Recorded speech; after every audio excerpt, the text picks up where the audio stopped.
Good evening, and welcome back to the weird and the wonderful with Strange Bones. Brown Bread 2, 2.0. Welcome. So let's get started, and as you know, on our particular live we have one rule, and that is to say, don't be rude, because if you are rude, we give you the boot. But other than that, the aim of the channel is very simple. We explore ideas, things, anything weird, wonderful, curious, to expand our understanding of the world and all the interesting things out there. Hey there, Andre. And we do that just for our own curiosity. We do not promote nor deride any of it. We do it just for our own interest. We have a huge number of different countries and cultures that join the channel, and we are not aiming to offend anybody.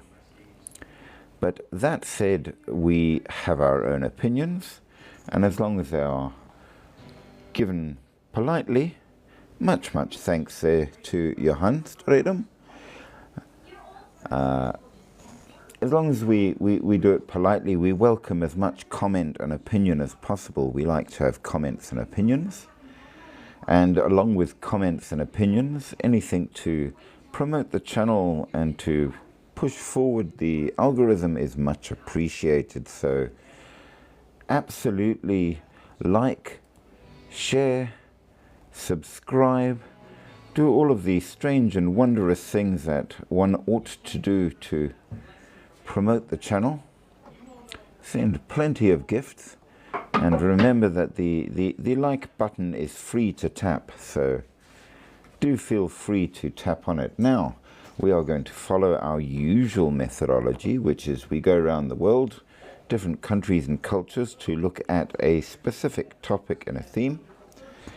And we've been talking about a lot of different weird things over the last number of lives, and we have discovered that a great many of them seem to imply that the world as we know it is not the only one. And if that is the case, the question, of course, is raised: what do people say are the worlds that make up the cosmology as we know it? What strange things might be out there? Hey, Tendai. So we're going to start a new theme tonight, looking at the cosmology according to all the different types of cultures and viewpoints around the world, just to see what people say the world is made up of.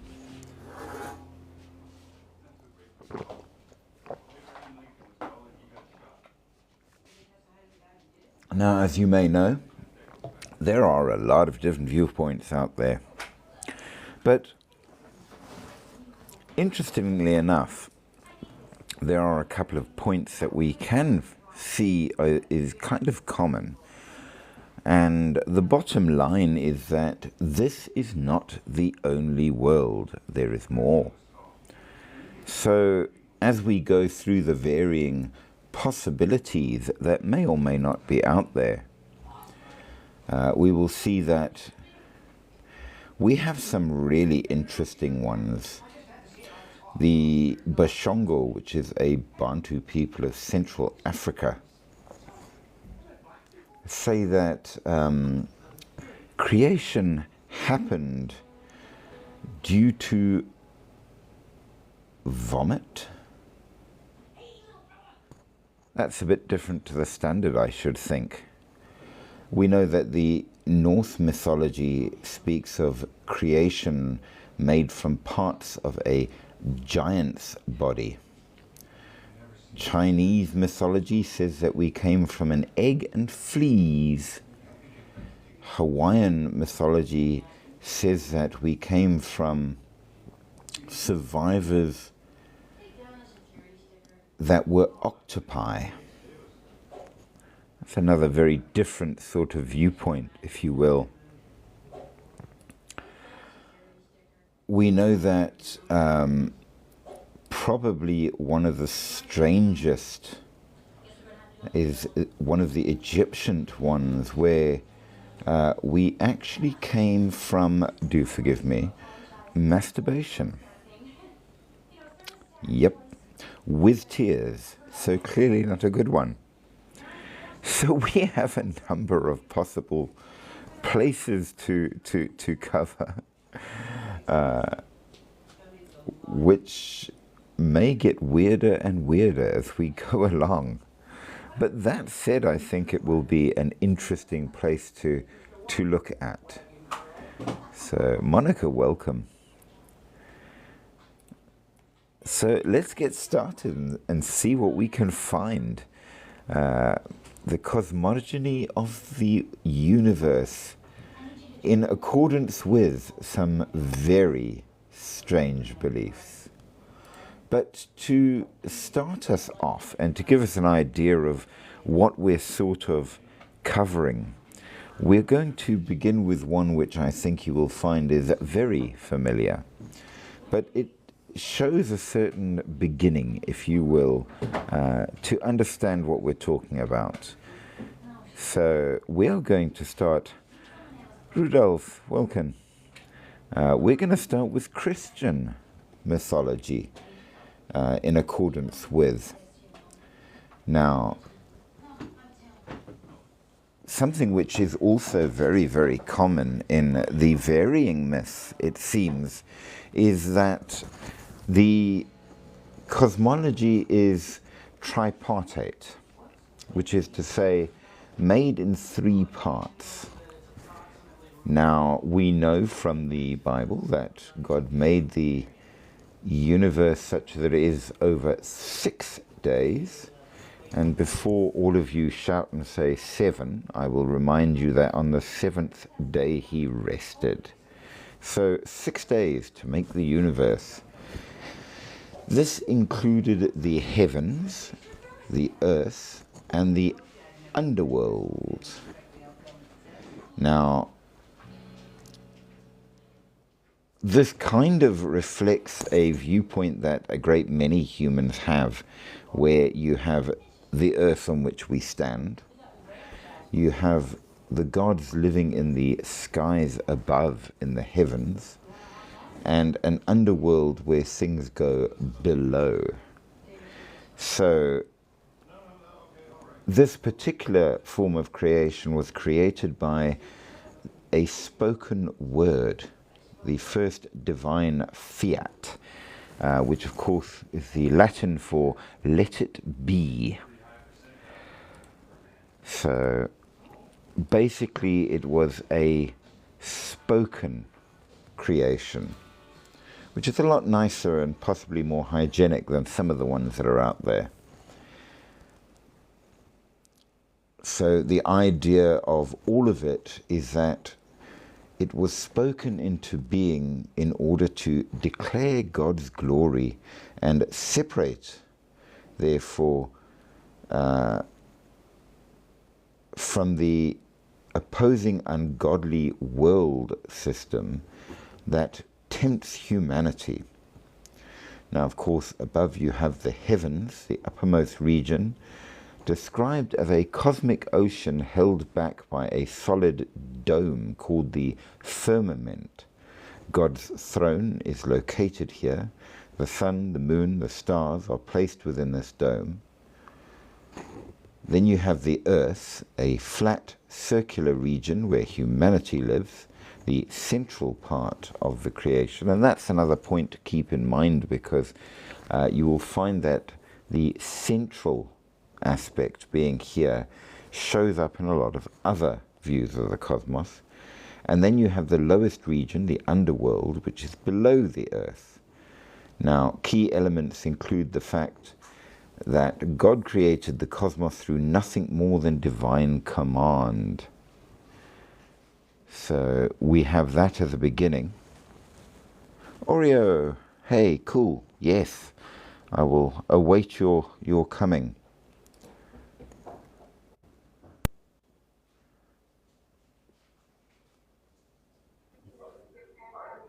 Oreo, how are you doing? Are you in fine and fabulous form? I see you're on but muted. That's all good. Yes, very good indeed. We are progressing. So tonight we're doing the different views of the cosmos according to different cultures around the world, which I think will be cool. So yeah, when you can join, do. You're very, very welcome as always. For those rest of you, Oreo is one of the known peoples. We normally only allow people onto the live if we know who you are, because we have far too many trolls. Mickey Mew said she would join later. I hope she certainly will. I don't know if she's spotted that we're on yet. We only really just started. It's only 11 minutes in. So I think she will join in due course. I certainly hope so. We shall see. So yeah, we have a cosmos created through divine command. The book of Genesis outlines 6 days of the creation process, culminating in God's resting on the 7th day. Now, the cosmos is often divided into 2 main spiritual realities, and this does matter, of course, for the whole of the religion. You have God's creation, the physical universe and all that exists within it, and then the world, known to be an ungodly system of values, pride, and lust that stands in opposition to God, that exists within God's creation. God's role is the distinct and transcendent creator, not an immanent part of his creation. His actions are purposeful. The creation is an expression of his power and glory. Christians believe that God created time, and therefore time is not infinite, but has a beginning and, one would assume, an end. Caleb, welcome, welcome, welcome. It's rather nice to see that we have quite a few people joining that are coming back again and again, so much welcome. Do let me know if you would like to join as a guest. You would be welcome. So, all good. I hope that you are very, very well indeed. We are doing the cosmogonies of the world, which I think is going to be an interesting one. At least I hope so. Now, the purpose of the cosmos in Christian view is not a random occurrence, but a deliberate and ordered creation by a sovereign God. So this tells us that we are here with purpose. It was all done deliberately, and there was a point to it. Assumedly, hopefully, we would find our purpose, and that's kind of part of living, I suppose. Now, the Christian one gives us a basic view of what we're talking about. You've got the middle world, which we live in, and then heaven above and hell below. Now, if we jump across to Norse mythology, there is a certain amount of similarity. We see that you have a middle world, which is this one, which is structured around the cosmic tree Yggdrasil. It's a terrible word to try to pronounce if you are not a speaker of the Nordic languages, I will say. Somebody once joked and said that they were the last in line for languages because they didn't get enough vowels. There's a certain argument for that. No offense to the Nordic peoples, but yeah. So the universe was created from the body of a primordial giant, Ymir, one of the Jotun, and is a dynamic place of constant conflict and balance between the different realms. There are, of course, 9 worlds, which include Asgard, where the gods live, Midgard, where humans live, Jotunheim, where the giants live, Niflheim of ice, Muspelheim of fire, Hell, the underworld, named after the goddess that rules it, Alfheim, where the Ljosalfar live, Svartalfheim, where the Svartalfar live, and Vanaheim, where the other gods live. Because you have 2 sets of gods in Nordic mythology. You have the Aesir and the Vanir. Now, the key point, thank you so much for those likes, I do appreciate it. The key point is Yggdrasil, the enormous ash tree that forms the center of the cosmos with its branches and roots connecting all 9 realms. The 9 worlds are therefore centered around varying parts of the tree, and the middle of the trunk is where Midgard lives, the world of humans surrounded by a vast ocean. Now, the different ones are for different peoples, if you will. We've mentioned that the elves have theirs, the giants have theirs, the gods have theirs.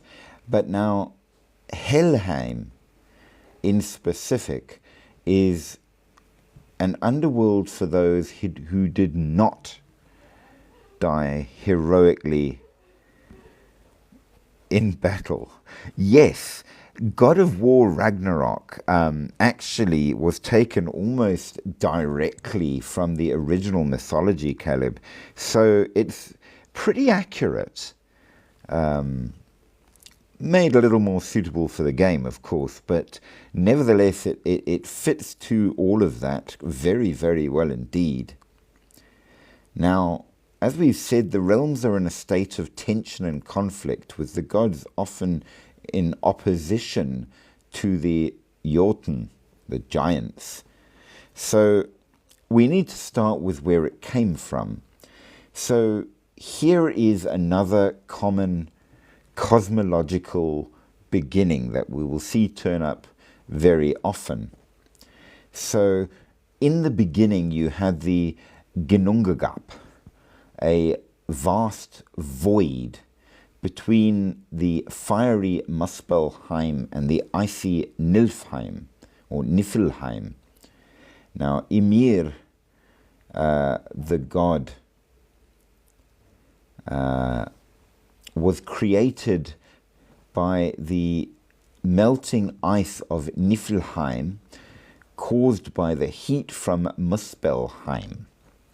And this created the primordial Ymir. Now, the gods Odin, Vili, and Ve killed Ymir and used his body to create a world. His flesh became the earth, the bones, the rocks, his blood, the seas and oceans. They created the sky from his skull and used his eyelashes to build fortification, Midgard, around the human world in order to keep the giants out. So perhaps that's why we don't have too many giants anymore. The few that were in here got taken out by the great heroes, as you would know from God of War. And now the rest are kept out by Ymir's eyelashes. I do hope you have a good cup of coffee, Caleb. And yes, we do. You can't really, there you go, almost see it. it doesn't come out very well on the camera, but yes, the skull mug is back. You've got to have the skull mug for a live like this, don't you? Now, of course, as you know from... very wise. Tyr's my second choice.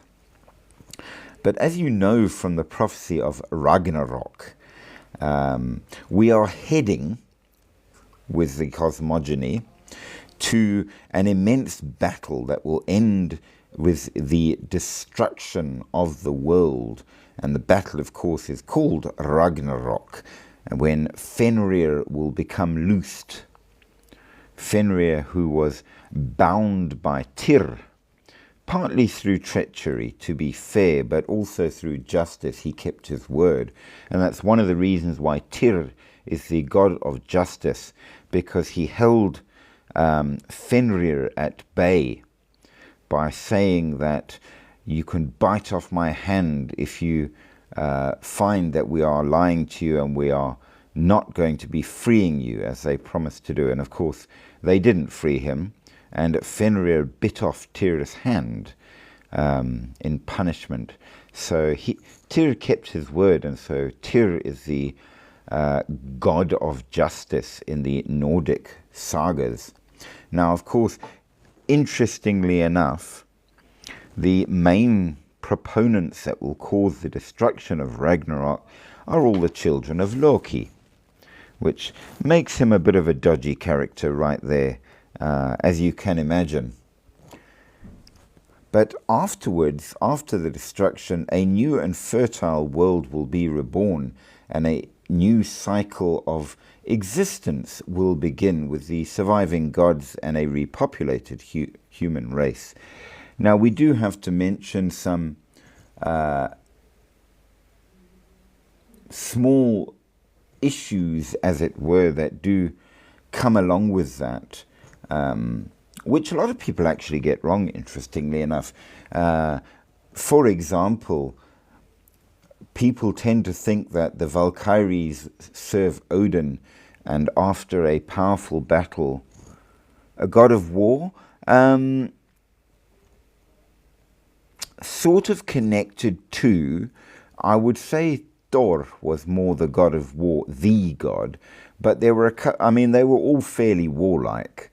I mean, I could argue that Skadi is the god of winter war, for example. So it does blur a little, and they did sort of settle it down for the game. I would say rather Tyr was the god of justice, and that does relate to war, the crushing of the oppressor in that regard. So yes and no. Now, in returns to all of the different bits and pieces, you will find more information, if you're interested in it, in things like the Poetic Edda and the Prose Edda, which apparently come from around the 13th century, written by the Icelander Snorri Sturluson. And these things give us a view of what the story was. Now, concepts of time and space play a major role in the Old Norse cosmogony in that regard, and there is a progression that matters, because there's a certain amount of a cyclical nature to time. We're going in a big circle, and relating back to another rather interesting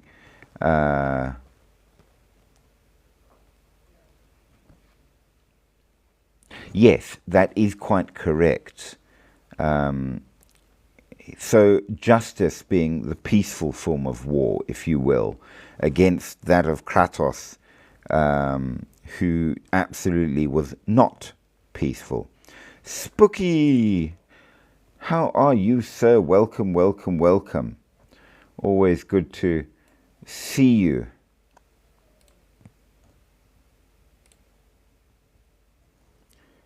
So, what makes it very interesting and relatable to past lives that we have done?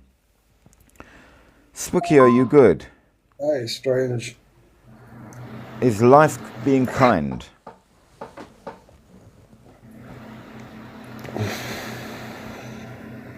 So How you doing? I'm doing good. I missed last night, just so you know, because I was just too tired. I had a very, very hard training evening, and then I had to get up this morning early to go to the clinic. So I could not stay up for the late and just crashed. I'm gonna have a cup of coffee and then I'm also gonna jump into bed. I do not blame you. Coffee sounds amazing. I have one already.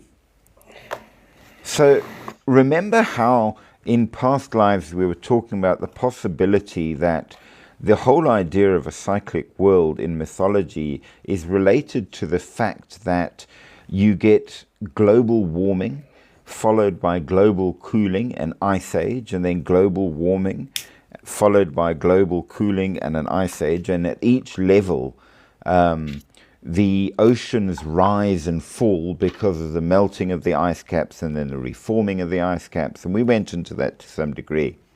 Well, here's an interesting fact. In Norse mythology, they say that's exactly how it works. And your cosmos is formed and reformed on multiple occasions caused by the rising levels of the sea. Maybe mythology is not so mythological as you might have thought. Interesting fact, just to tie in some of the lives we've been doing. There's reason behind everything. So we know that the hottest of the worlds is Muspelheim. Heim in the Old Norse just sort of means place or realm. So Muspel means fiery. You have Niflheim, which is icy. So that's where that comes from in that way. And we know that both Muspel and Nifl are so extreme that us mere mortals probably shouldn't or couldn't go there. It would be a bit too much in that regard. That said, all of the realms developed out of the Ginnungagap. So there was a spring called Hvergelmir, and from this flows numerous rivers. These rivers, known as the Elivagar, flow further and further from their source, and eventually poisonous substances within the flow become hard and turn to ice. And when the flow becomes solid, a poisonous vapor arises from the ice and solidifies into rime atop the rivers, and they spread across the void of Ginnungagap. So this void kept filling and filling with the growing substance and the blowing vapor, which very much sounds like if there was a major atmospheric change over an ice age. I'm just saying. So the southern portion of the Ginnungagap remained clear because it was near to the sparks and flames of the Muspelheim. So you've got Niflheim in the north, all cold and poisonous, and Muspel in the south. And between the fire and ice, and this is critical to Nordic mythology, you have a calm area, as mild as a windless sky, it is said. Now, when the rime and the blowing heat met, the liquid melted and dropped, and this mixture formed the primordial being Ymir, the ancestor of the Jotnar. So Ymir sweated while sleeping, and from his left arm grew a male and female Jotun. One of his legs begot a son with another, and these limbs too produced children. Ymir fed from rivers of milk that flowed from the primordial cow Athumbla, and Athumbla fed from the salt licked from the rime stones, and over the course of 3 days she licked free a beautiful and strong man, Buri, and his son Bor married a Jotun named Bestia, and they had 3 sons who were Odin, Vili, and Ve. Of course, the sons, in true mythological fashion, killed their father, Ymir, and as his blood poured across the land, great floods were produced that killed all of the Jotnar, but for 2. And they sailed across the flooded landscape. Have we heard this in a creation myth before? Well, yes, I have indeed, Caleb, and that's kind of the point, because if you took the sort of storification or fancification out of these stories, you start to see that there are certain themes or specifics. I mean, Noah's Ark, the 2 giants that managed to escape on a boat here, and so on and so on. There's a definite theme of a flooded world that then got less. So it seems actually to be more realistic than you might think from a certain viewpoint. And that's kind of where we're going, if that makes sense. So Odin, Vili, and Ve took Ymir's course to the center of the Gilunga Gap, the nice part, and they carved it up, and they made the earth from Ymir's flesh, and so on and so on and so on. His teeth became scree and stone, and last remaining bone fragments as well. And then they surrounded the land with a sea, forming a circle. From the skull they made the sky, to place above the earth, held at the 4 points by a dwarf, Northri, Suthri, Austri, and Vestri, north, south, east, and west. I mean, I'm just saying, it hits every time. Now, as you go along, after forming all of this, they took sparks of light from Muspel and placed them around, above and below. Some remained fixed and others moved in predetermined courses. The trio provided land for the Jotnar to leave by the sea, and they built protection to contain the hostility of the Jotnar. And they called this fortification that they made Midgard, which basically means the central fortress or enclosure. Incidentally, the brains were made into clouds. We are going to be getting to the apocryphal books in due course. It so happens I have done biblical studies, which included a certain amount of study on the Apocrypha as well. The Book of Enoch is very interesting, as especially the original Ethiopian Bible, which by and large talks about vampires as well. So if you really want some interesting stuff, there's a lot out there. And we will get into it, because we're going to have to come back to some of the weirder things that are out there, just because. So yes, the Book of Enoch is a pretty good one. Interestingly enough, and I've always found it very, very strange, that a number of books that make a lot of sense aren't accepted. I mean, there's one which is definitely not in any Bible you will read, called the Song of Susanna. And quite frankly, it's a great loss, because it's one of the most beautiful love poems ever. It really is gorgeous. but not suitable. Out it goes. And yes, there are a number that really and truly actually do make a lot of sense. Some of them are a bit on the dodgy side, I will say. Like, if you've ever read the Gospel of Thomas, good stuff, sir. I hope you got your coffee. You will quickly find, thanks for those likes, by the way. You will quickly find that certain of them are a lot more, yeah, this guy ate the wrong mushroom at breakfast before writing this. The Gospel of Thomas is certainly one of them. But then I suppose in terms of ancient religious texts, it's still fairly tame. There are some humdingers out there, and we're going to cover a few of them tonight as well. So let's not point fingers. I still remember that lovely comment. You probably all encountered it. What do they say? If you get it up to the camera, if you point at somebody,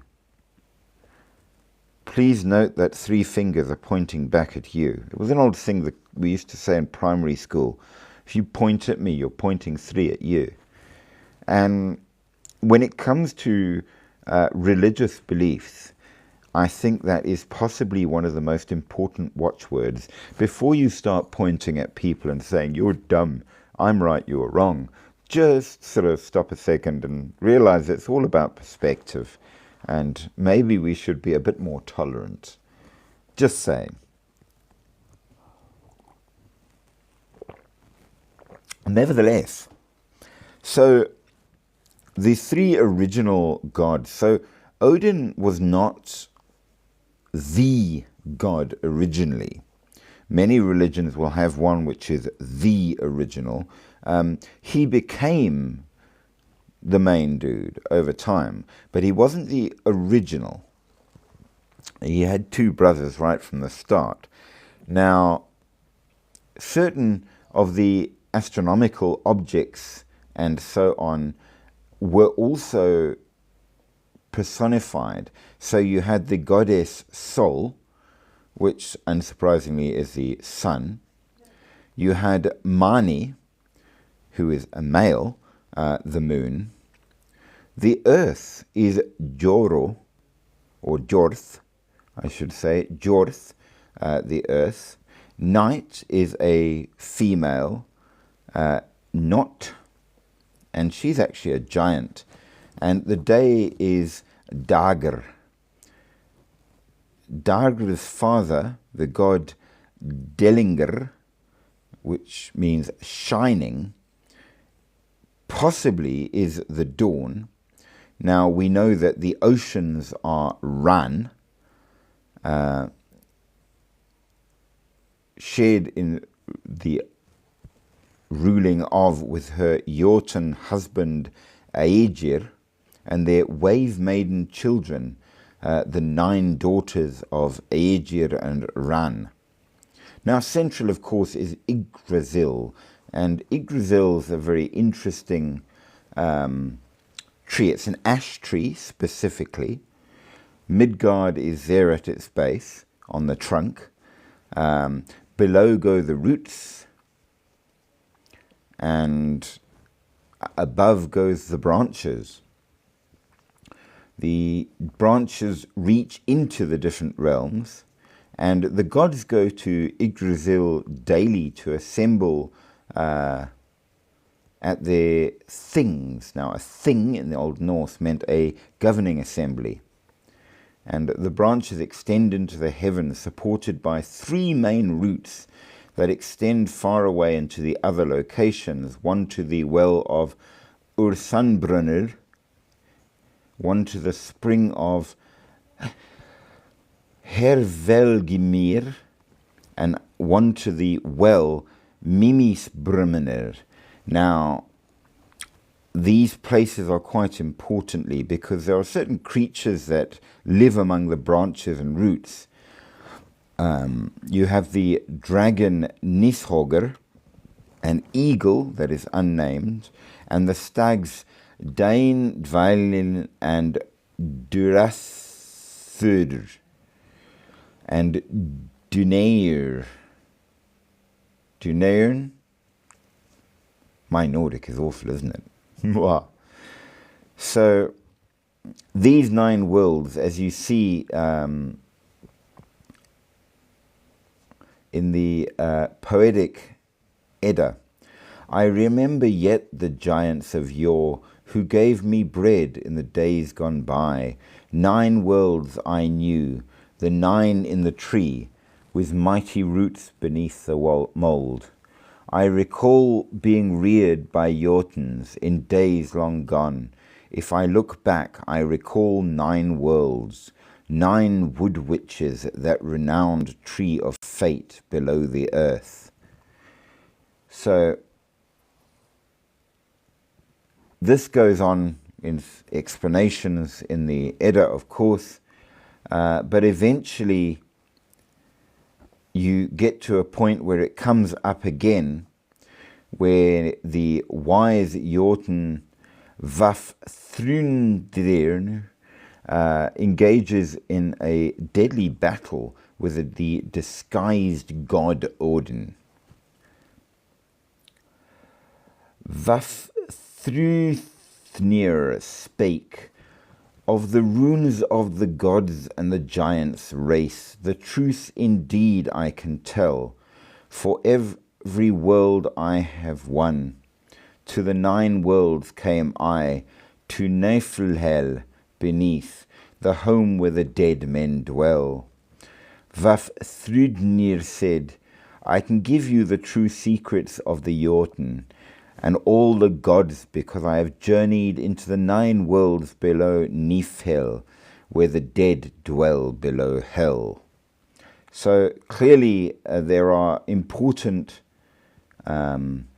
places. I believe there is also, amongst other things, a squirrel that is slightly crazy, that lives in the branches and runs up and down, taking insults from one of the creatures at the top to one of the creatures at the bottom. I forget which with which off the top of my head, but absolutely there's a certain amount of humor in it as well.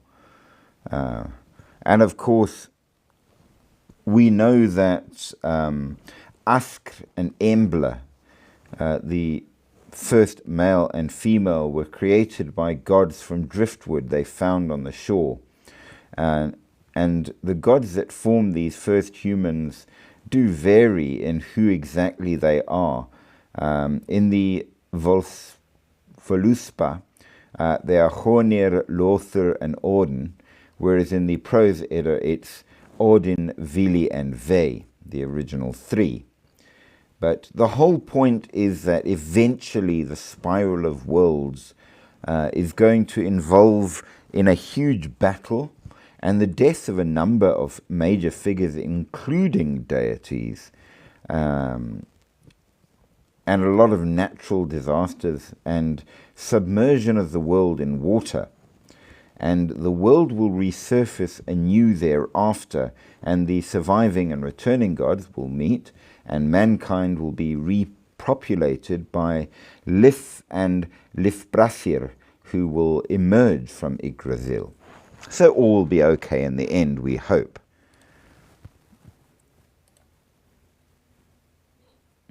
Yes, there is. The dragon is... Mickey Mew has joined. Yay. Yay for Mickey. Ta-da! Hello, Mickey. How's it going? Good, good, good. People have been asking after you. You absolutely do have to be on the live, it seems. You're famous. That's good to know. Yes. So we're doing the cosmologies of the world. And I'm looking up the name of the important dragon that happens to be at the roots of Yggdrasil,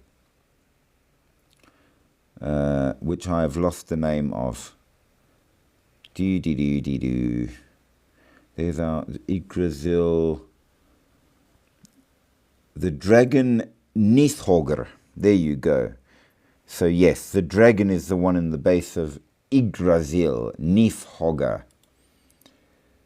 So you've got to have the correct type of speaking to get these Nordic names. So Christian mythology has got 3 realms: the middle world, and heavens above, and hell below. Norse mythology has 9 worlds, which include varying heavens above and varying hells below.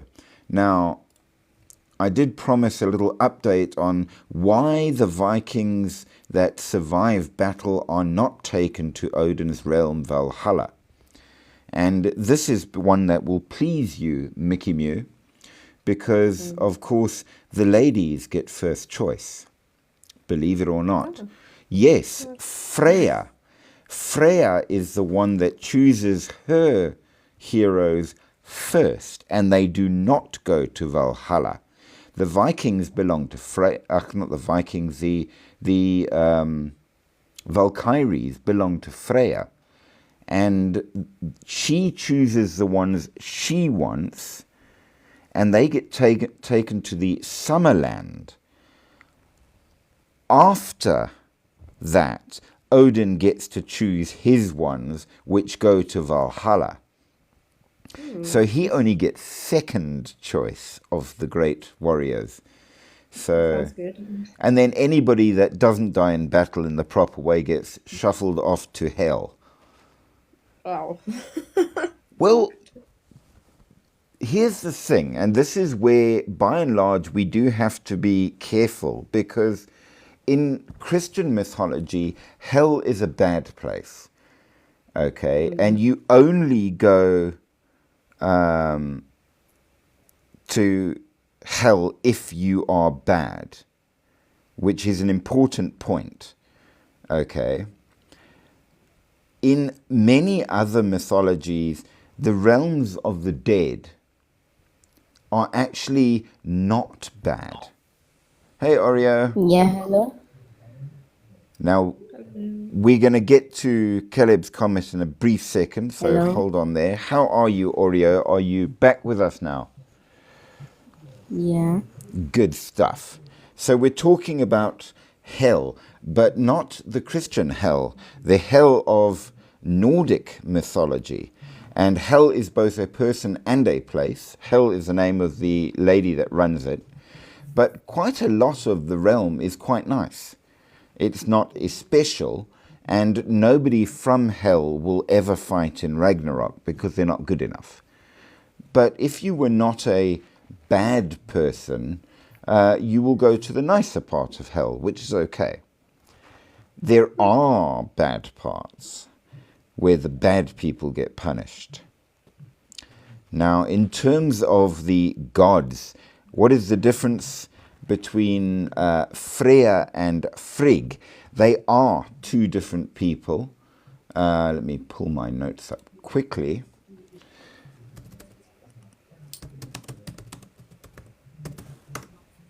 Where we will see. Now, they are 2 distinct goddesses, but they have overlapping attributes, which makes it important. Frigg is the Aesir goddess of marriage, prophecy, and motherhood. But remember I said that the Norse had 2 sets of gods. Frigg is from the Aesir. Freya is a Vanir. She is a Van. And she is the goddess of love, beauty, war, fertility, and magic. Frigg is the wife of Odin, but Freya is married to Odr. They are occasionally thought to be more or less the same person, but I personally would say that's probably not correct. You have an elision going on that isn't original. So absolutely there are differences. Now, Freya is very fierce and independent. She drives a chariot drawn by cats, and she reserves a full half of those who die in battle for herself in the Folkvanger, the Summerlands. She uses magic very openly, as known as the goddess of magic. Frigg does as well, but less so. And we know that she has an enchanted falcon suit, so she can fly. She is also associated with the Sasrumnir, which is the important hall in the Folkvanger.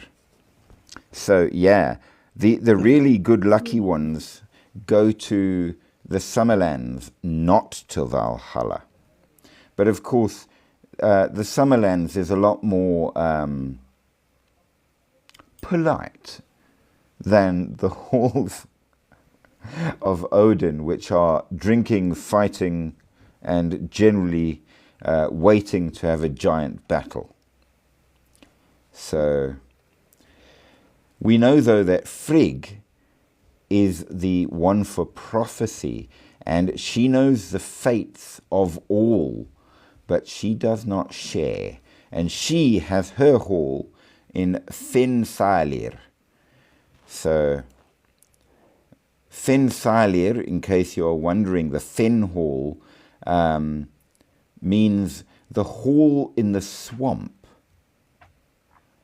which is quite interesting, because you would think that the wife of Odin and queen of the Aesir goddesses, she would have somewhere that's a little drier or nicer, but no, swamps matter, it seems. Just so's you know. But enough with the North. We are going to move along to the next bit now. So there you go. Caleb was right. Apparently playing video games does teach you a very great deal. At least if you play Gods of War and you like Norse mythology. So, yeah. Now, what about the Anglo-Saxons? This is English cosmology, pre-Christian. MPL, welcome back. MPL has become something of a regular. So, much greetings, much greetings. So, as we are progressing then, so what did the ancient Anglo-Saxons believe? Now, I did quite a deep dive into a lot of this, simply because at, goodness gracious me, we've got 15 awesomes from MPL. That is so kind. Remember, guys, we keep the channel going because of you, so lots of likes, shares, and subscribes. Yes, please, please, please. Thank you. I feel awesome now. Now, my ancestry, it comes from two separate directions, owing to my parents. One half is Anglo-Saxon. That's on my mother's side. MPL says hi. Do you know MPL? Hello. I don't think so. I've seen her here a few times. Cool. Okay, now Hello. the other side of me is a combination of couple of things. I'm Cockney Romany. So if you want your horse stolen, speak to me. I'm those guys. Well, that's very nice of you, MPL. And now you are considered a regular too. If you ever want to join as a guest, you are more than welcome. So, invitations as well.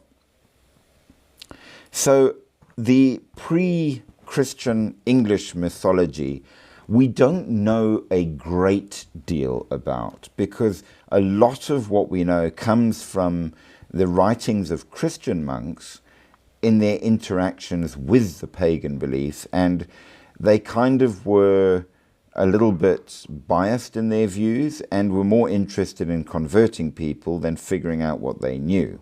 So a lot of it's sort of been put together over time by historians. We know it's a three-tiered universe. So you've got the heavens above, the earth in the middle, and the netherworld below. Same as Christian, same as Nordic to a certain degree. Thank you for the rose. Sorry. Ah, we got roses for people's. How kind.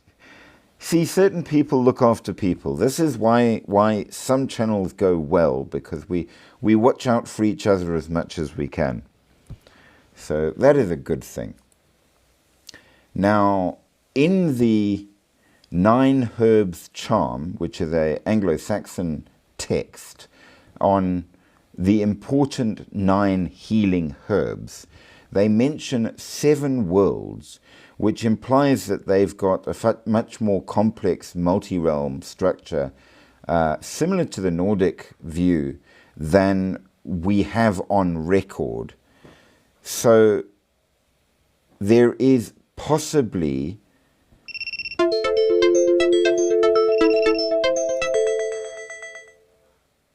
we have detected inactivity, but the puzzle is broken, and as such we can't do it, and it may end our live in a few minutes.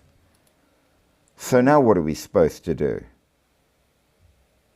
The puzzle is broken. You're supposed to have a slidey thing in order to Oh, it doesn't let you slide it.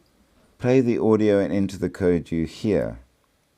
U D O S V.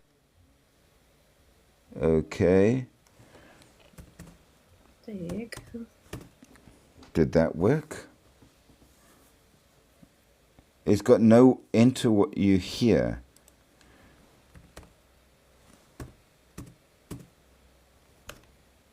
Nope, that wasn't it. Unable to verify, try again. Let's go to image again.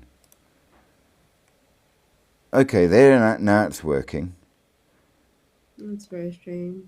It's very frustrating and it's very weird. Yes, I thought I would be on pause. Why it suddenly decide, and even if there's like people commenting, talking, carrying on, doing everything, it says, we've detected that you're inactive. No, we're freaking not. What is wrong? So I don't know. I really don't understand TikTok sometimes. But nevertheless, with that awesomeness, we are going to jump to the 9 Herbs Charm and give you a quick overview. So the 9 Herbs Charm is designed to teach 9 very, very important herbs that are used for both magic and medicine. They were given by Woden, which was the Anglo-Saxon version of Odin, in a way.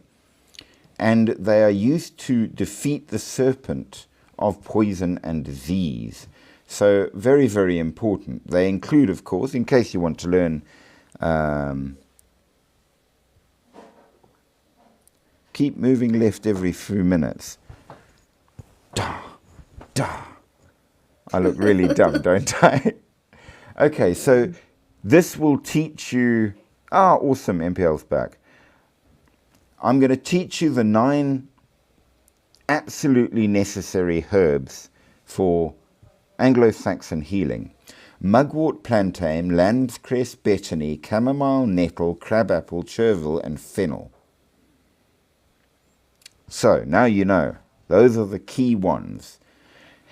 They show the importance of things to encounter and control disease. We do know that they mention a number of different worlds. Now, I'm trying to find where they talk of the different worlds, but they are being difficult. But I'm going to throw it out there at the very least and say that you're almost certainly going to at least echo your Nordic cosmology to a certain degree, because there was a lot in common with those guys. Now, we know that key elements of the cosmology. You're off. Have a good night. Good night, dear sir. Good night to Caleb. Good night to Spooky. I hope that you get lots and lots of good sleep. I will repeat the herbs for you, MPL, in just a second. Thank you so much for joining us, MPL and Spooky. It's been good to have you on. But no, MPL, you can't go till I give you the herds. So very, very quickly, having jumped like an idiot. Now, where did I lose it? I lost it sufficiently effectively because I am kind of dumb like that.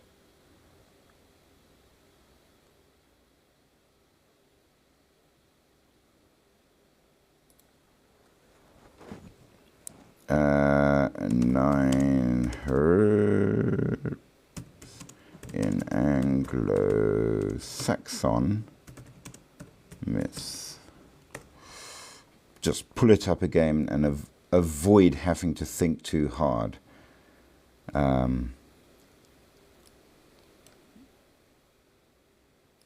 Meow. Let's see if this works.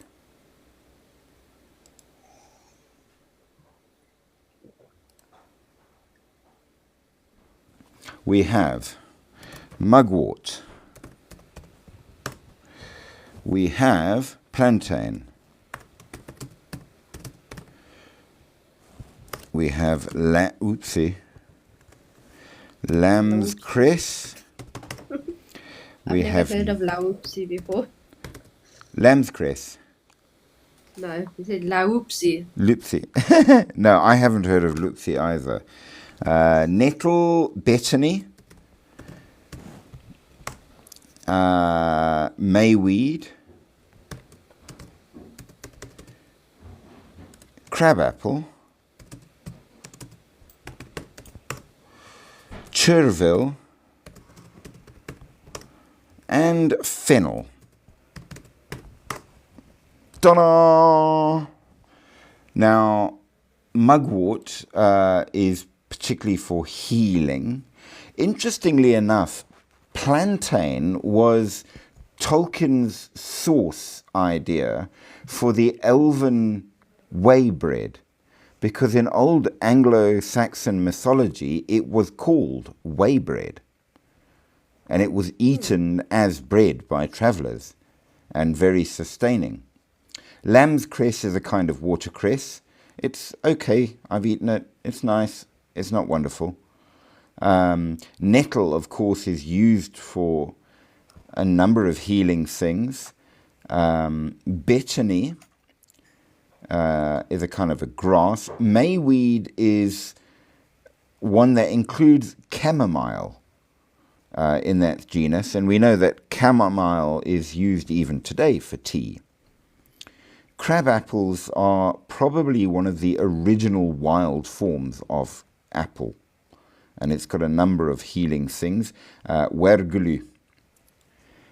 Chervil is used in quite a lot of folk medicines. It's very fragrant as well, and fennel is also used for a lot of different things.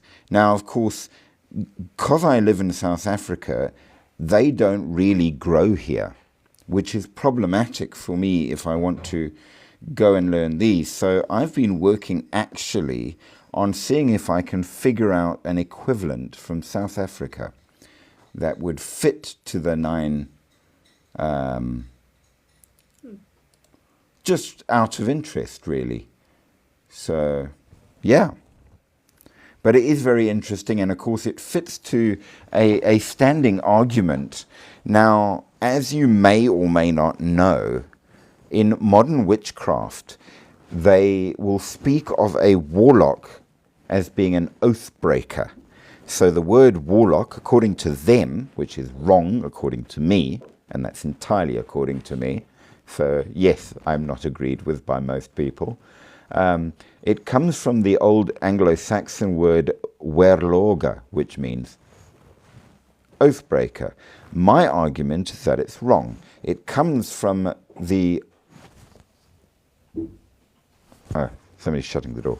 The old Nordic word vadloka, which means spirit singer. So there is a difference. And the old warlocks were the sorcerers that far predate the modern witches. So sucks to you all. Yes, I'm being annoying. It's okay.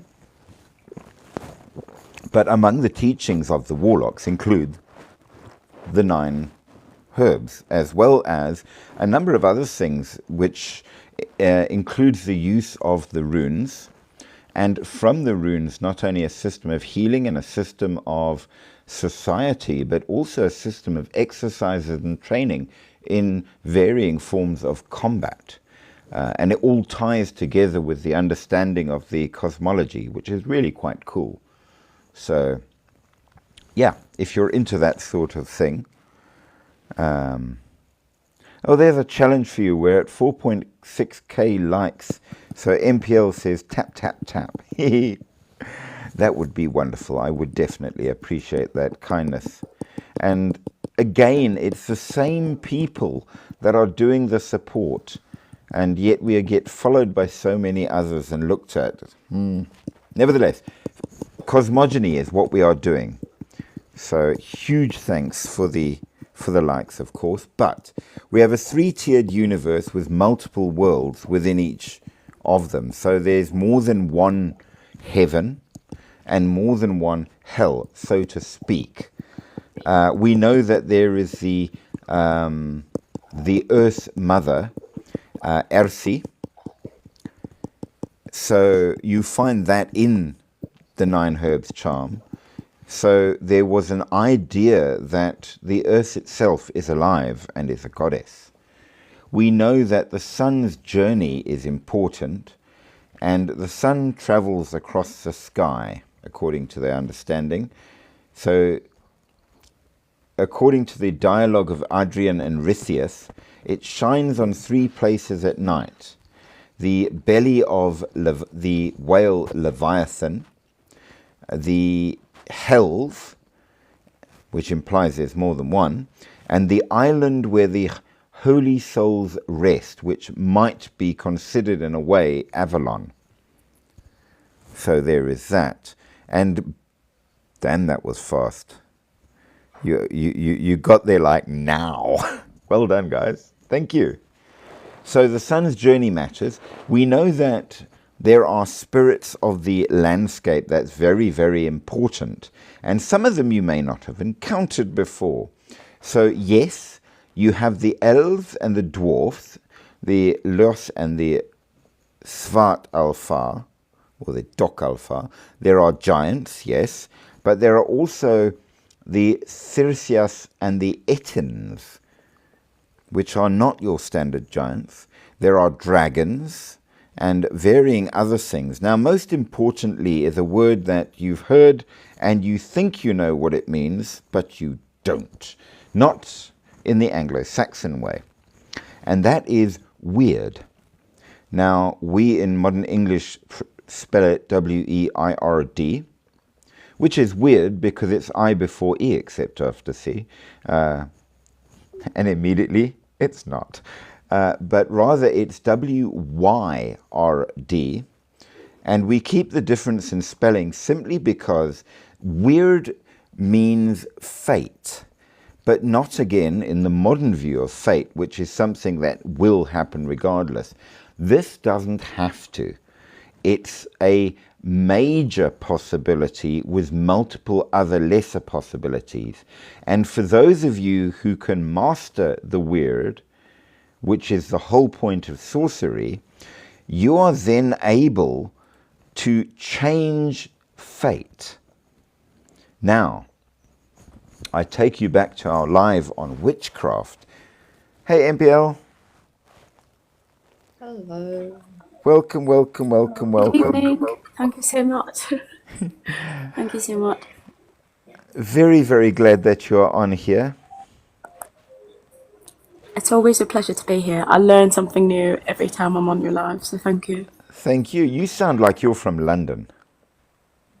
I've lived in London, but I'm from South Africa. Yes. There's a definite London overtone to the language. Yes, that is awesome. Thank you. But yes, I'm glad you're South African. Viva South Africa. Indeed. Viva South Africa. There we yes. go. Let's save it, please, before it goes down the distance. Before it goes like Europe. Yes, absolutely. Yes, absolutely. Nevertheless, okay, so the weird can be managed, and that is done via sorcery. If you understand the weird, now you cannot change the weird no matter what, but they say that you can navigate it the way a sailor does the wind. You can't change the way it's blowing, but if you're really good, you can sail into it. Now, in the same way, the way it would work is if we go back to our live on witches and we talk about what really is magic, Gerald Gardner came up with the idea that magic is a crossing of the articulate with the inarticulate forces, which means that something that we know and understand happens in an inexplicable way. So, for example, we know what rain is. Everybody knows what rain is. But if I made a tiny cloud appear above Mickey Mew and rain only on her, that would be inexplicable. That is magic. Now, in the same way, you've got all the branches of the weird, some of them getting smaller and smaller and smaller and smaller and smaller. So I could find the one where in that reality a cloud appeared only over Mickey Mew and rained and directed fate to flow down that branch instead of along the main branch it normally would. And that is what makes a sorcerer, at least in the old Anglo-Saxon view of the weird. So there you go, a different view. Now, of course, the fate, as we know, is doled out for us by the Norns, or the Fates, which are a trio of 3 female figures, one that spins, one that weaves, and one that cuts. And that is your life. The wool of your future is woven. It is spun into a cloth as you live it. And when you reach the end... Yes. I've seen them in Hercules. Well, the Greeks' Greeks' view of it and the Scandinavian peoples all had the same view, the 3 fates. And so the last one will chop off your life at its end. So the afterlife, unfortunately, are very unclear.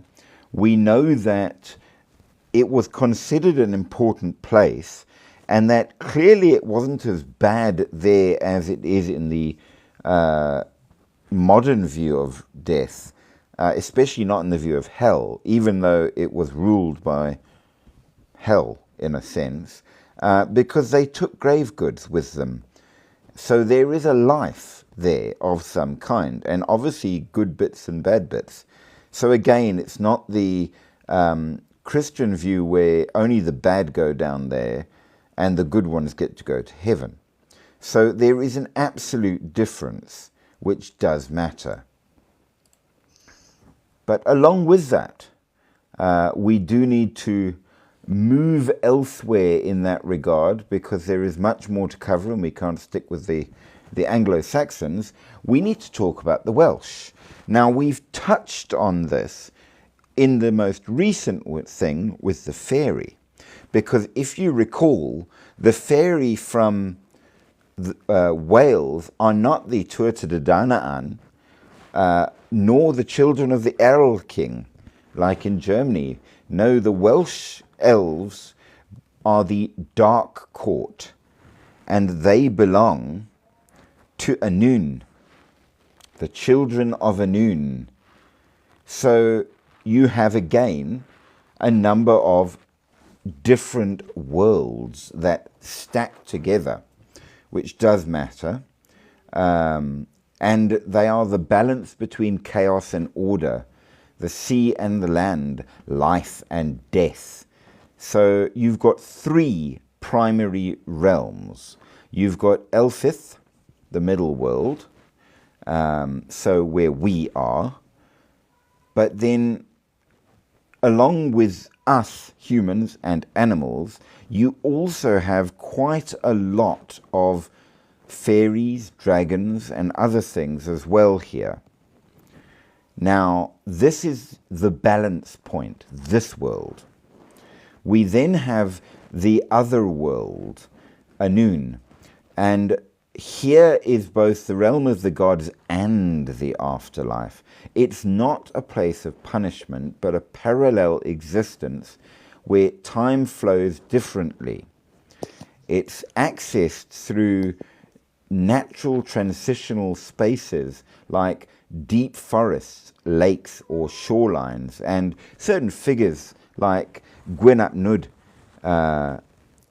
guides the souls to the realm. And within the realms, there are different bits as you go along. So some are where the dead live, some are where the fairy live, within this extra realm. But then you have a third one. Now, it's not exactly as strong in Welsh mythology to associate the sky with gods. But there is a realm of the heavens of some kind.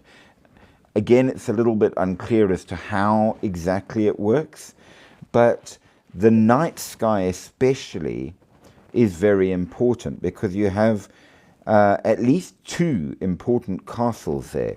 You have Caer Gwythion, which is the Milky Way, named after the magician warrior Gwydion, and it's a path or a fort for the souls of heroes and noble persons. So kind of like Valhalla in a sense. We also know that there's Caer Arianrhod, which is the Corona Borealis, the Northern Crown constellation that is connected to the goddess Arianrhod. So the fortress or circle of Arianrhod, the goddess associated with the moon, stars, fate, and the turning wheel of life and death. Very important goddess. So if you're a Welsh pagan, it matches. But now the other stars and constellations are also important, and they reflect a number of important characters, ranging from Gwion to Ceridwen, and of course the Hans Taliesin.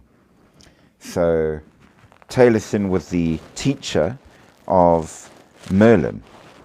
And for some reason, talking about Welsh mythology has summoned the cat to my lap.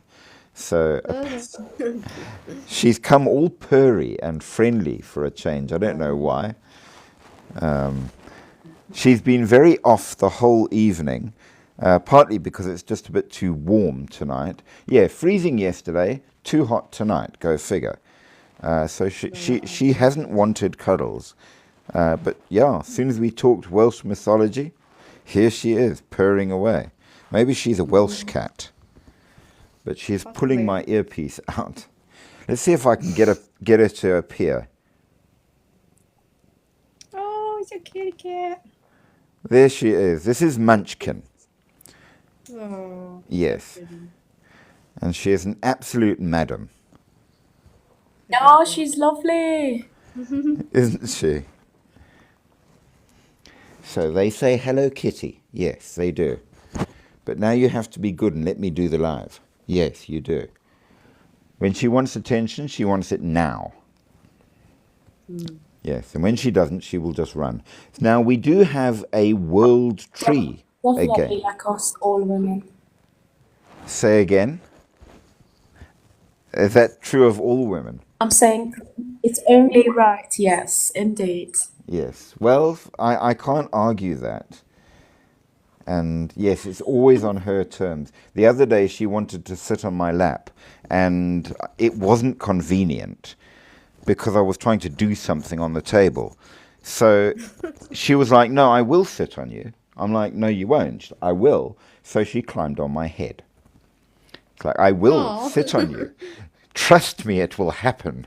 It's like, okay, you will sit on me. Yes. Hilarious. So, the world tree.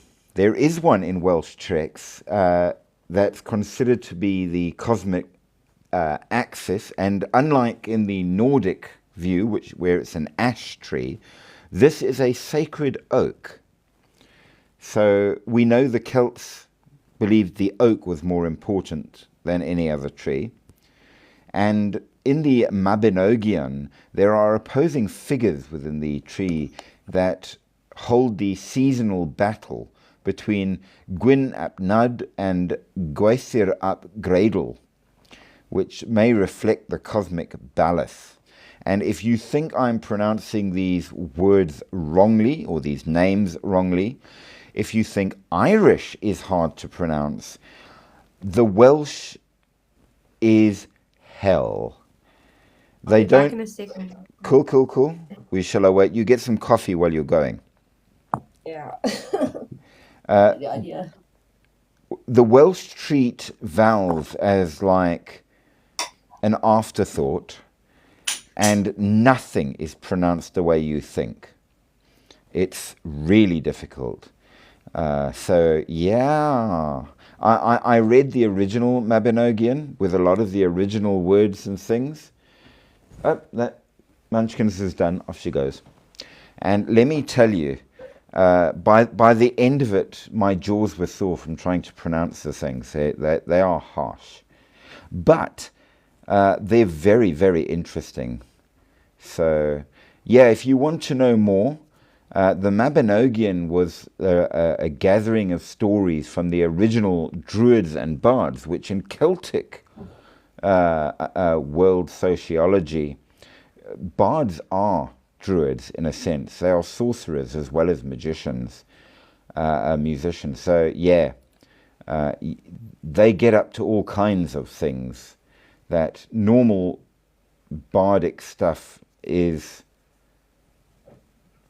not so common, I suppose.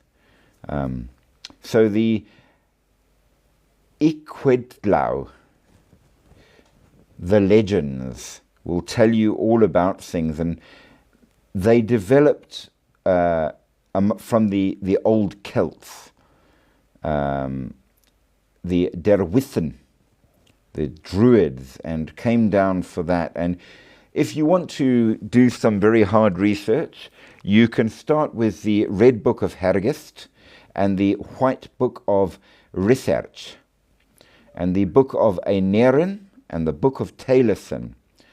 And they are absolutely awful to read. Be warned, I did. I had a really good go at Old English at one stage, and that's just as bad. Oreo, welcome back. Did you get your tea? I might go sleep. That's Sorry. all understandable. But welcome while you are here. So yes, MPL, big warning in terms of trying to read them. They are a headache, but they're a worthwhile headache.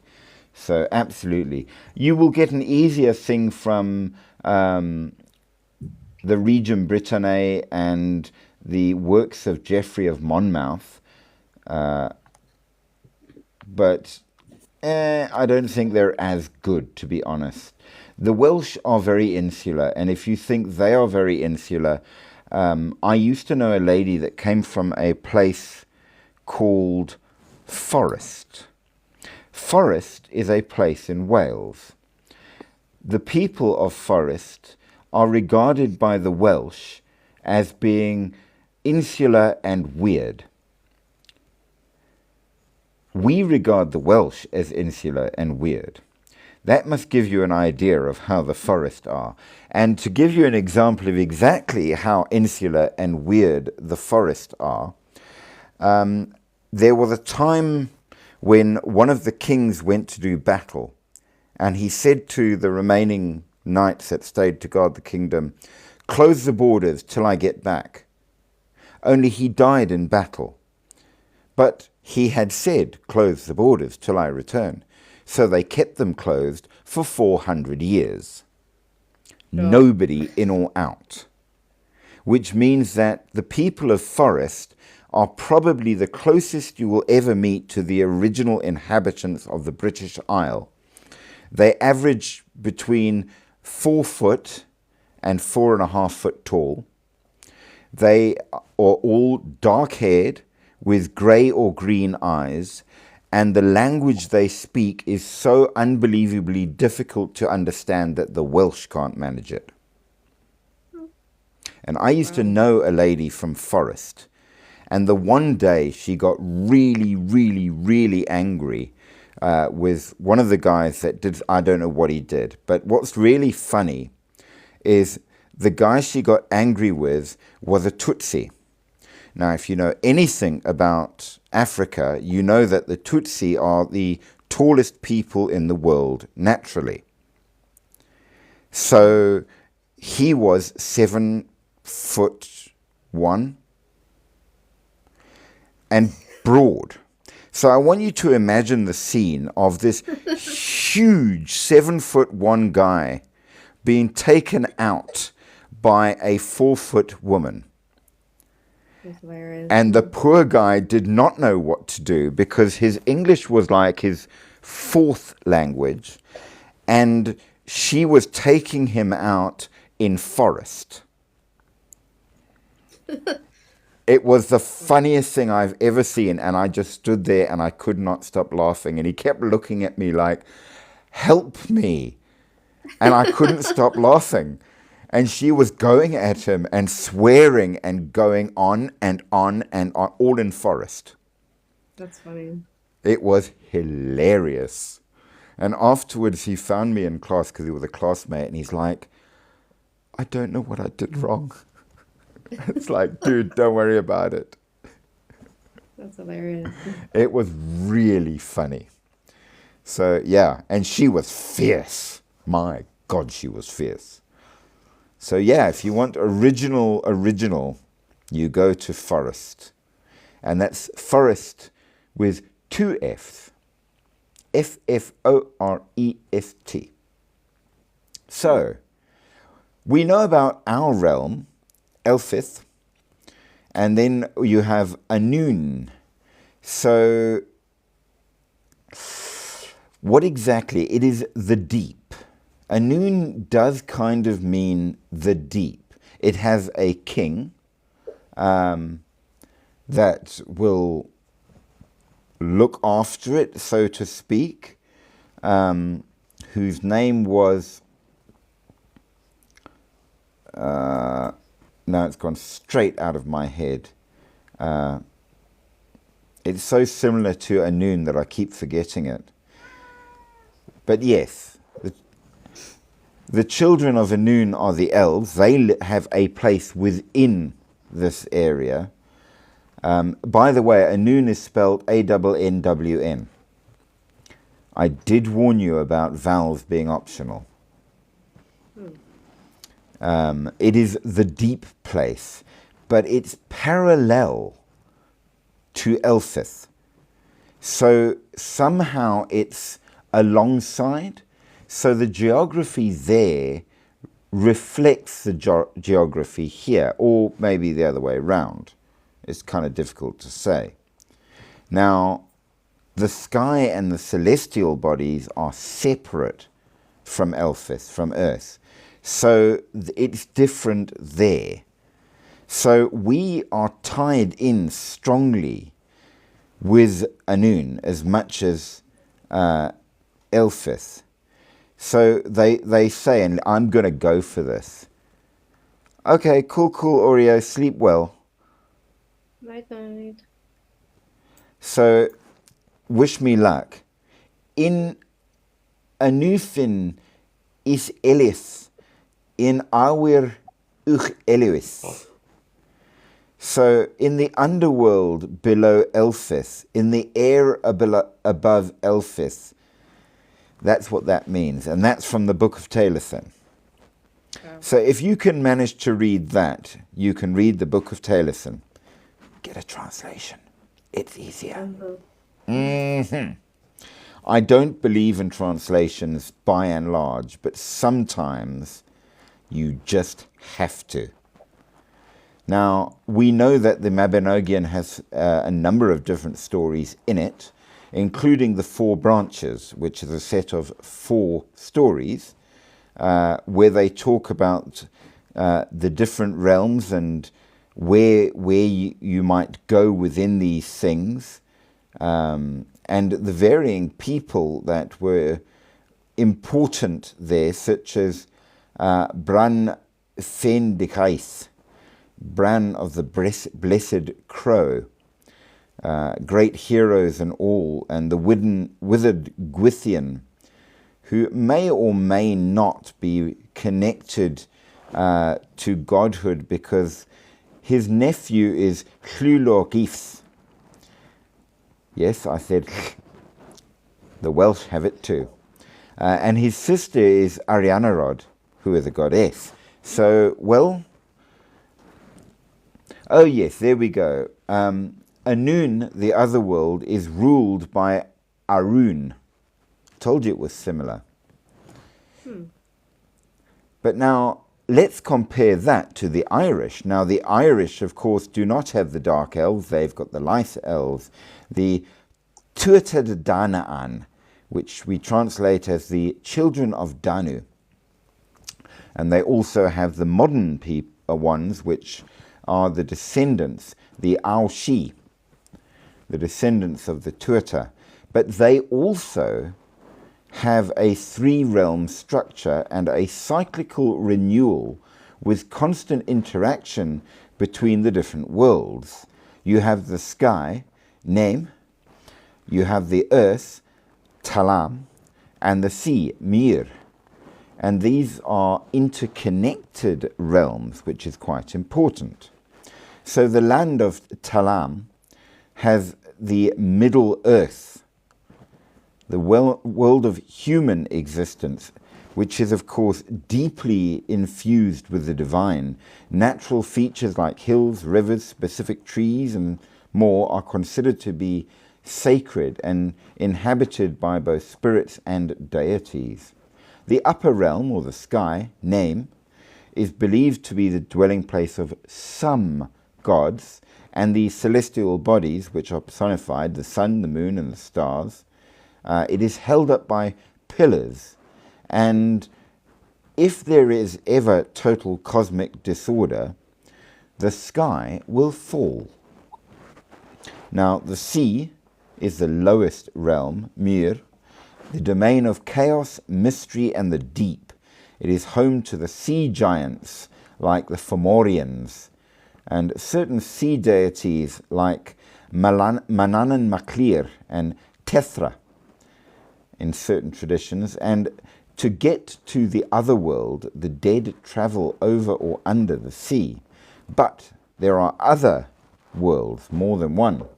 So the other worlds include a parallel supernatural realm, which might include everlasting youth, beauty, and abundance. It's not a distinct heaven or hell, but an invisible parallel world separated by a thin veil. And there you have the souls of the dead, you have the Tuatha De Danann, and of course it includes realms like Tir na Nog and Magmel, and so on. The access points are caves, burial mounds, She, which is the same name as the fairy, the She, deep pools, lakes, like in the Arthurian legend, or by crossing the Western Sea, yes, just like in Tolkien. Time flows differently in the other world, and the inhabitants can interact with human world, especially during Samhain and Beltane, when the veil is thin. So we are about to hit Samhain. So spirits gods and ghosts can walk the earth. Now, of course, the world tree is also there, a sacred oak tree, the Bile Buara, which is the axis of the three realms and connects them. And all things in the natural world are alive with a spirit or soul, and we have a connection to them. So it's very animistic.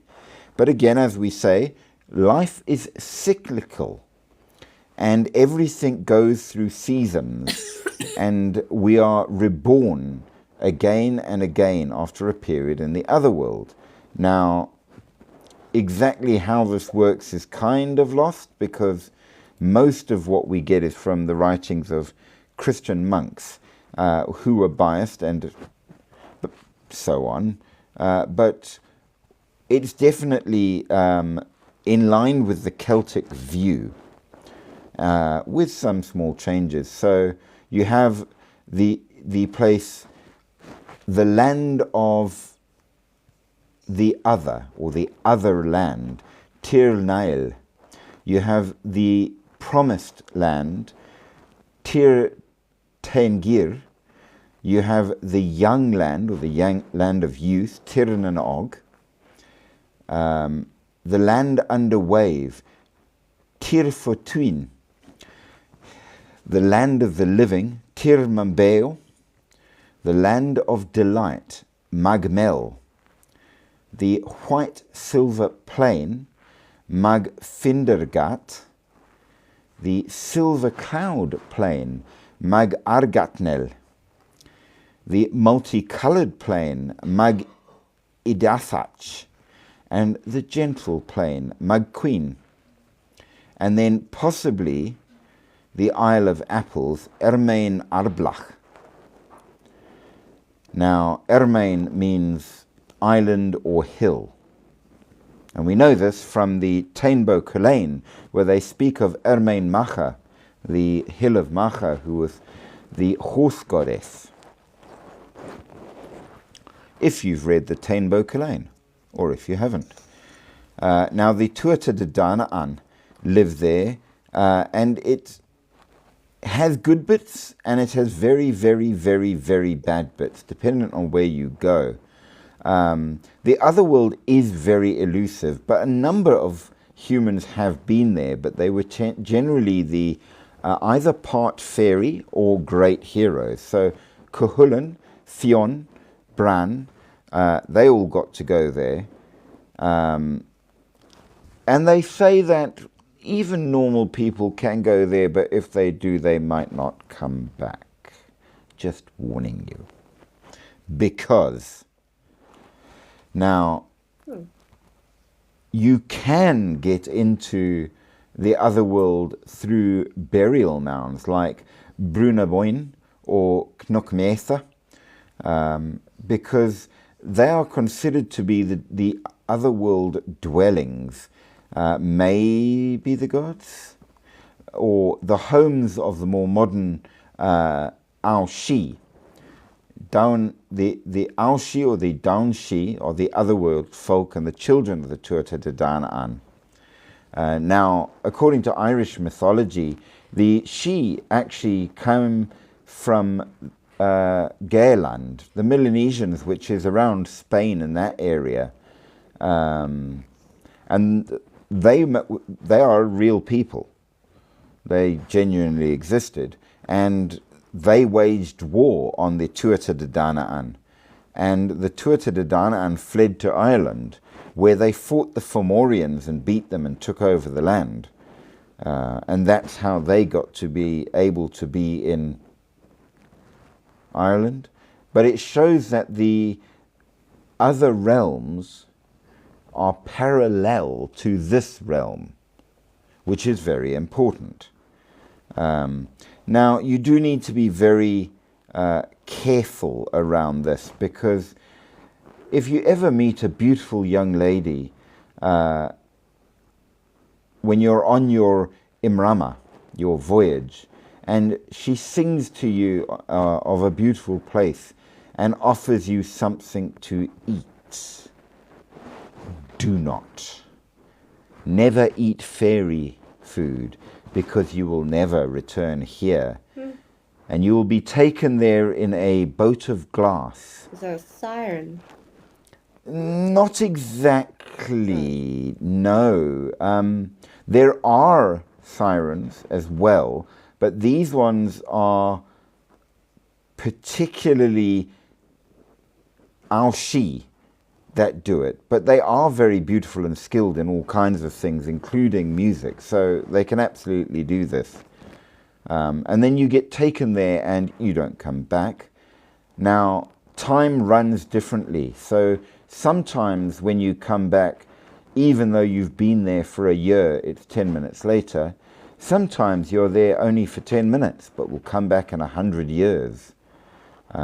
So who's to say? And the varying goddesses might turn up, including Mananan Maclear or Lu, or the goddess Fand, and they may help you and they may not. Now, amongst these places, you've got a number of special places that you can go to, such as Tech Duin, the House of Duin, or the House of the Dark One, where the souls of the dead go. Don or Duin is the god of the dead, which is quite important.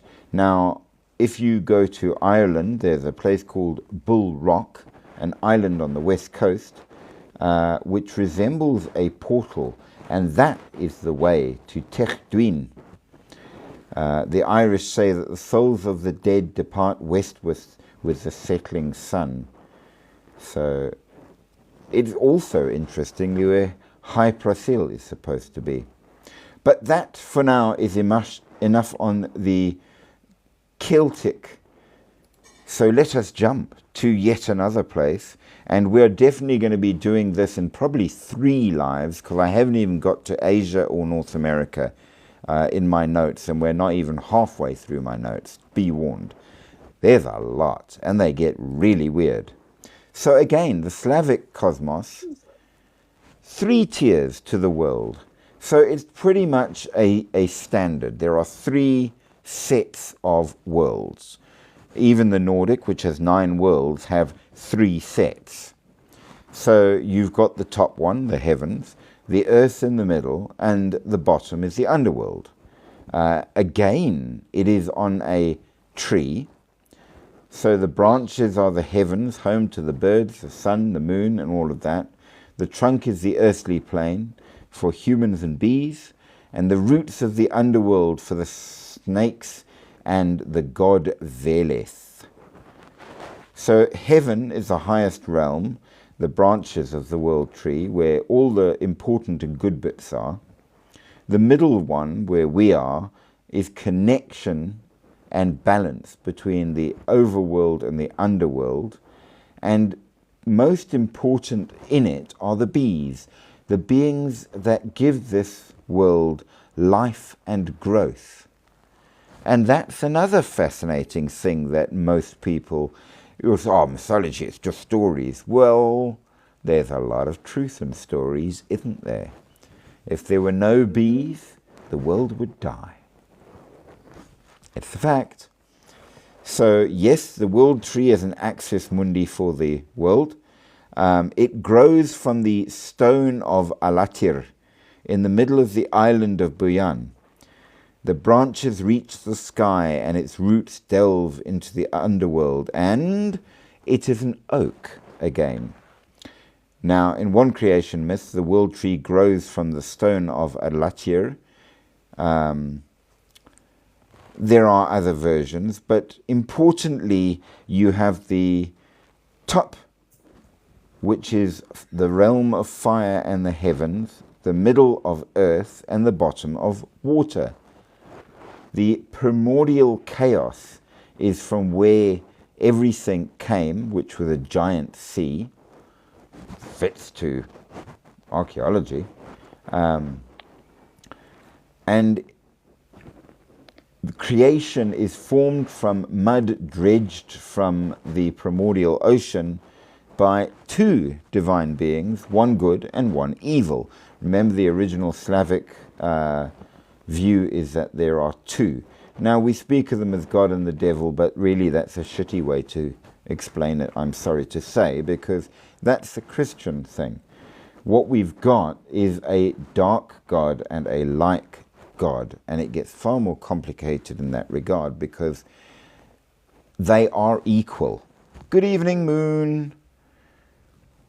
Thank you, MPL. So it's not we are overly Christianized in our view. So you think, well, there's God and he's the important one, then the devil's a lesser bad thing. No, they are two equally important gods. Just one is what we would call bad and one is what we would call good. It gets more complicated.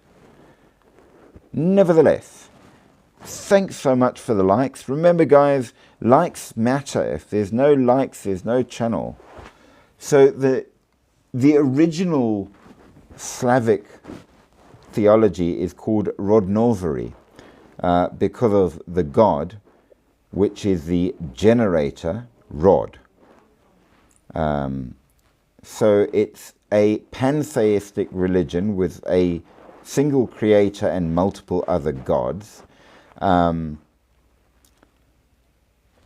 It's kind of polytheistic. Some say that all gods are facets of Rod. Others say no.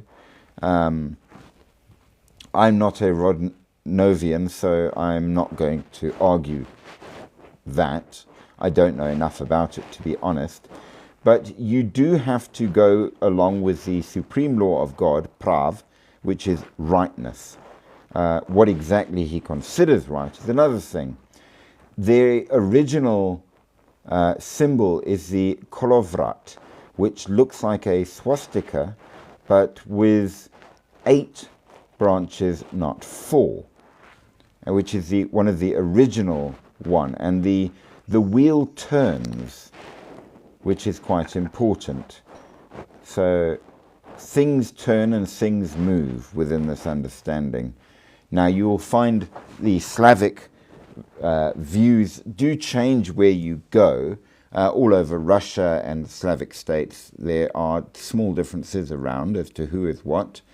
So you will have the judge, Sud, Prabog, the pre-god, or the first god, among the South Slavs.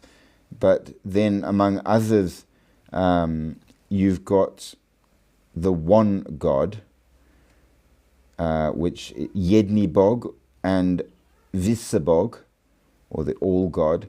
It depends. Some try to equate it with the Germanic heathenry. I think you're being stupid to try. It's different. One shouldn't try to compare things that are not comparable.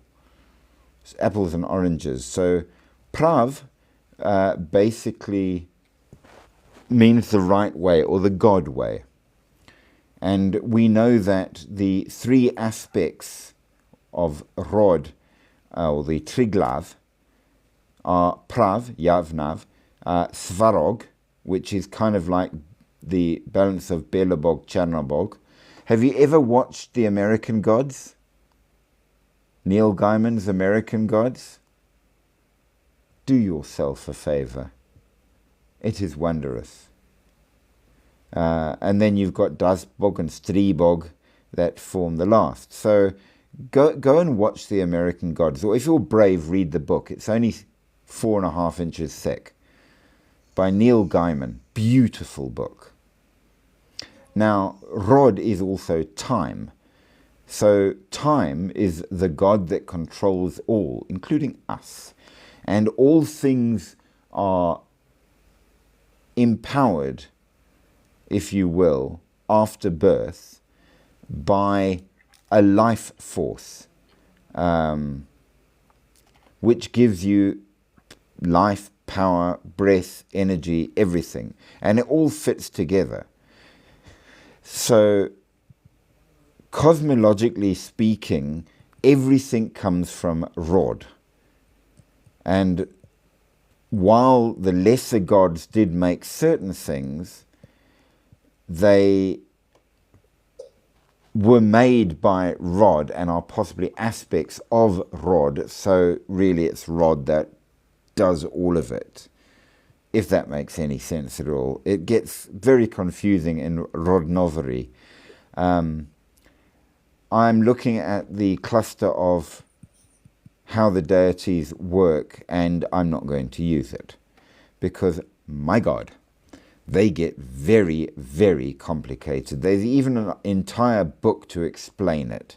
So we're not going to go there. But we know you have heaven in the air, Svarog, you have the earth, Perun, and you have the underworld, Svetovit. So there is the three aspects of God and the three worlds. So Perun, the thunderer, runs heaven. Svetovid, the world seer, four-faced, four directions. Yes, I did know that the veil is thin tonight. We are almost at Samhain. So he's the world seer with the four directions, four-faced. He runs earth. And then, of course, Svetovid also runs the underworld, which is kind of weird. So they sort of mostly have three main elements with fire within it. And that means that it equates to the three parts of everything: soul, flesh, and power. So Yav is represented by Perun, Svetovil by Nav, or power, and I suppose the other aspect of Svarog would be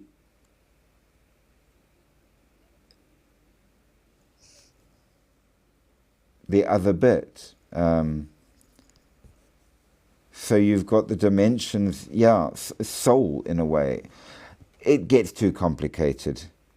The bottom line is they've got a three-ranged thing, and how they divide up the different bits is very, very difficult to understand. But ultimately you've got three levels, just the same as in everyone else. This could be like 5 lives just on how this fits together.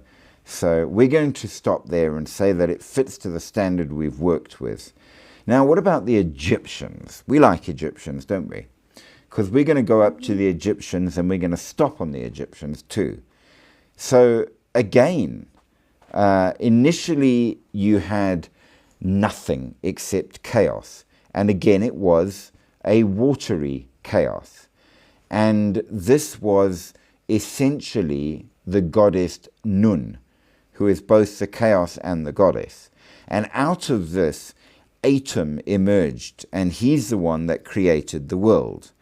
So the idea of it's not a female creator goddess, it's a male creator, but it was created from a female goddess. Now, then this got structured into 3 parts: Geb, Nut, and Shu. Geb is the earth and the earth god. Nut is the sky and the sky god. And the god of air is Shu, the air between. So it's constantly under threat from chaos, which is, of course, brought in by Apep, the serpent.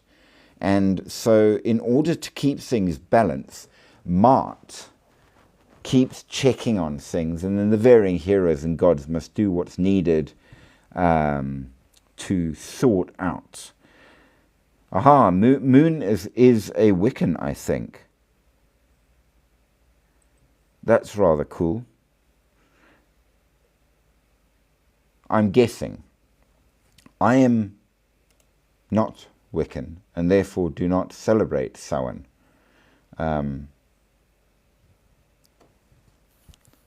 So, well, yes, if you're called Moon that would matter. I am obviously what Moon would dislike immensely, seeing as I am Vadlok, and therefore... she's going to throw rocks at me. But originally, and here's an interesting fact, if you look at the proper old pagan Wiccan circles, there are actually 2 circles each time. One goes up to the gods, and one goes to the 4 towers. So originally, the witches worked with the warlocks, because the realm of the warlocks is this world and the spirits, managing the outer circle, and the witches dealt with the goddess, because they're the priestesses, and handled the inner circle. So strictly, you should have in a coven 12 witches and 1 warlock, which makes the 13. And it also makes the balance between the god and goddess. And so the first circle, because warlocks were warriors as well as sorcerers, the first circle is cast by the warlock, and then that protects the earthly spiritual, and then they would patrol it to protect from bears, wolves, and Christians coming to kill you. And then the inner circle would be handled by the varying witches headed by the priestess, which deals to the goddess.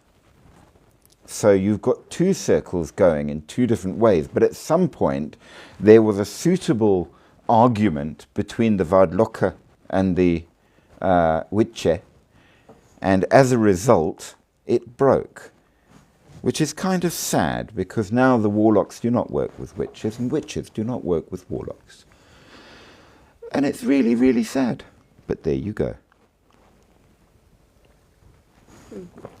A little bit of strange history, but yes.